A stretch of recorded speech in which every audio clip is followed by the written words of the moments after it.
whenever you're watching this, and welcome to our first fall 2020 Coffee with Connie. I got my coffee. If you're in my afternoon classes, you don't see me drink it, but my morning people know I like my coffee. So, I was explaining to 1A today about how the idea of Coffee with Connie originated, and it was from COVID last spring and a way to connect with my students. So I wanted to continue with that this year, but I also didn't want to force it on you when so much was going on and so many things were changing and so many teachers were posting things. And so here we are, almost at the end of the second 6 weeks, and we're having our first Coffee with Connie. But normally I like to talk about a topic of some sort, give you a little challenge. And so today I was driving to work and it was raining like crazy, as you guys can probably hear and see.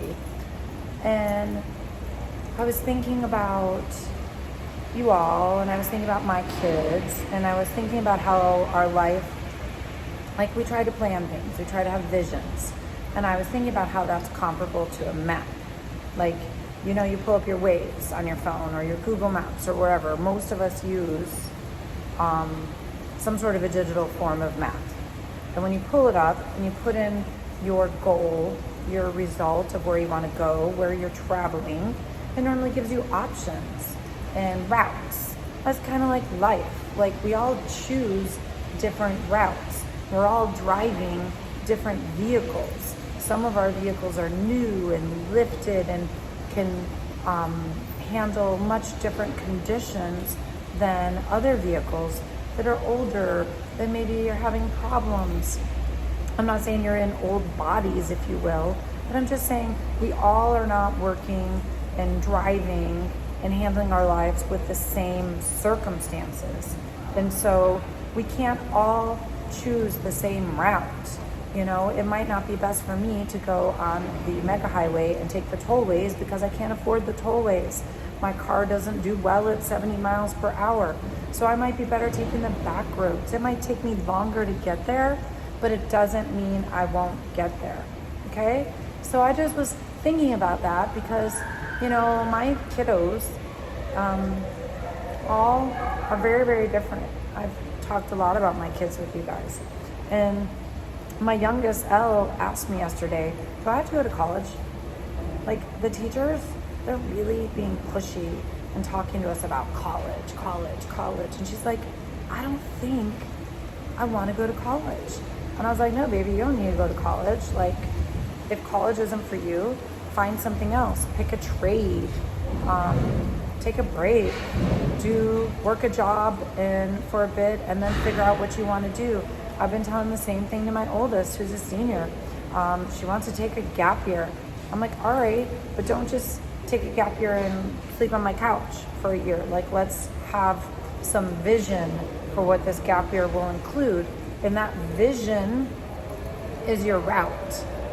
Now, what happens when you're traveling and there's a wreck or a road's closed? You have to reroute, right? Your map gets all crazy and then it tells you to turn somewhere else. Or maybe, you know, when you're traveling from here to San Antonio, I-35 is always shut down or backed up. I've taken so many back roads and gone off my path to get there. And that's what life is. Here we go, there's a bunch of people coming. Sometimes we gotta jump off the freeway and take a back road. Sometimes our car breaks down for a bit and we're pausing. And sometimes there's storms and rains and you're late to class, but it doesn't mean you won't get there. You're just gonna get there in your own time. And what I wanna challenge you to do is to communicate that. Don't be embarrassed or frustrated by the route that you're on. Own it. All right, you're not doing so well right now. Own it. You need help. Ask for help. If your car broke down and you're not capable of fixing it, you are going to hire a professional. You are going to get a tow truck. You are going to call an Uber or a friend for a ride. You're not just going to sit there and go nowhere forever. So I guess I feel like this message is important because we're wrapping up our mental health awareness unit. in our mental health awareness project, and I've been really reiterating, like, make sure you're communicating what you want your message to get across.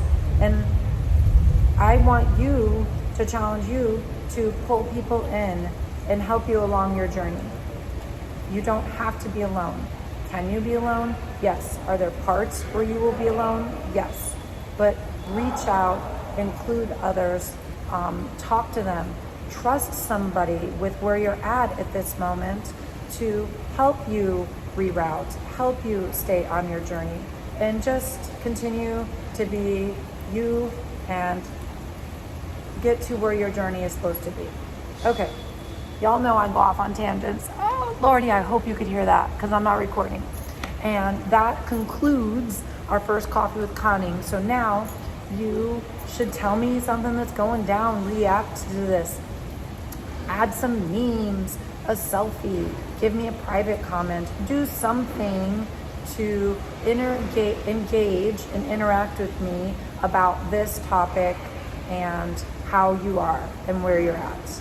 And I hope y'all have an awesome and amazing day or morning or night, because who knows, I know based on my statistics, y'all are watching these videos at crazy times.